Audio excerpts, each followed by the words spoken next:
Yerde yatan vatandaş var. Otobüs var. Ortalık savaş alanı gibi. Allah yardımcıları olsun. Bursa gündem. Coca-Cola'nın önü.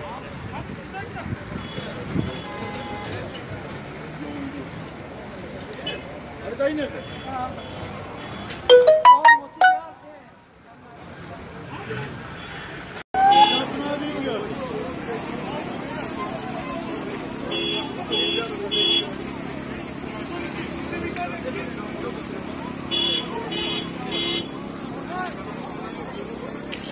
Keşke dediğin gibi tarlaya atsaydı arabayı. Eyvah eyvah eyvah eyvah eyvah.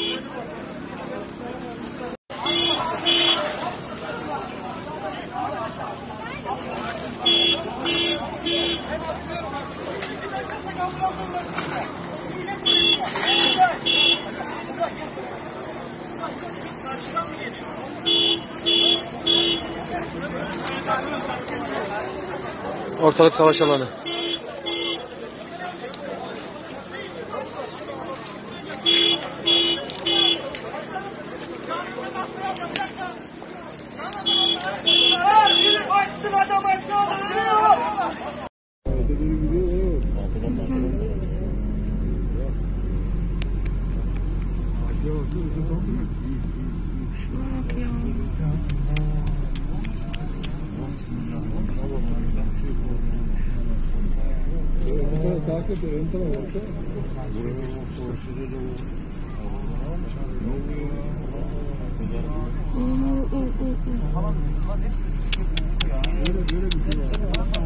Tamam.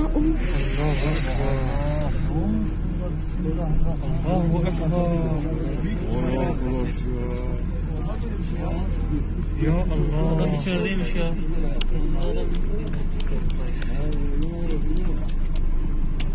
Adam var galiba. Tele. Allahu Ekber.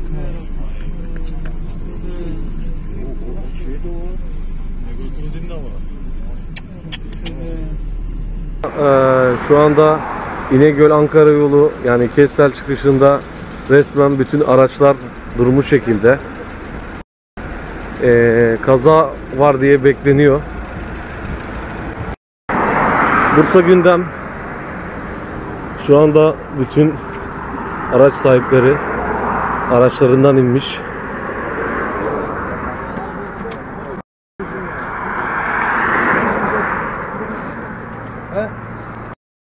Bursa gündem. Şu an olay yerindeyiz.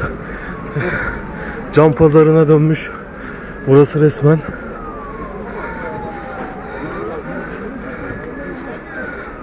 Çok feci kaza olmuş.